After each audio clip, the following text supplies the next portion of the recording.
আরেকটা জিনিস মনে রাখতে হবে যে কেউ কারো রিজিকে ভাগ বসায় না, কেউ না। আমরা অনেকে মনে করি যে আমি ওকে দিলাম, ওকে খাওয়াইলাম, আমি বোধহয় খাওয়াইলাম। না, সে আপনারটা খায় নাই, সে তার রিজিকই খেয়েছে।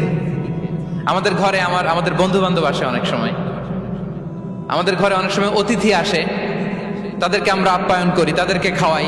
আসলে সে আমারটা খায় না, সে কারটা খায়? তার নিজেরটাই খায়। বিষ্ণু ইসলাম এটা খুব সুন্দর করে বলেছেন। ওনার কাজিন, চাচাতো ভাই আব্দুল্লাহ ইবনে আব্বাসকে একদিন অনেক নাসিহা করছিলেন।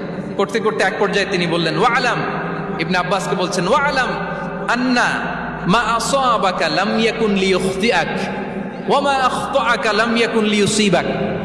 আব্দুল্লাহ, জেনে রেখো, যেটা তুমি পাওয়ার এটা তুমি কোনোদিন হারাবা না। যেটা তোমার হওয়ার কথা ছিল ওটা তুমি কোনোদিন মিস করবা না। আর যেটা তুমি পাওয়ার কথা না, গোটা বিশ্বের সব শক্তিকে হাতের মুঠোয় আনলেও সেটার দেখা তুমি পাবে না, পাবে না। ওয়ালাম আন্নামা আসাবাকা লাম ইয়াকুন লিইখতিআক ওয়া মা আখতাআকা লাম ইয়াকুন লিইউসিবাক রুফিআতিল আকলাম ওয়া জাফফাতিস সুহুফ। আব্দুল্লাহ, রিজিক নিয়ে চিন্তিত হয়ো না, রিজিক নিয়ে পেরেশান হয়ো না। প্লে ইউর রোল, রিজিক ইজ ফিক্সড। যেটা তুমি পাওয়ার তুমিই পাবা, যেটা তুমি পাওয়ার কথা না, চেষ্টা করেও সেটা তোমার কাছে আসবে না।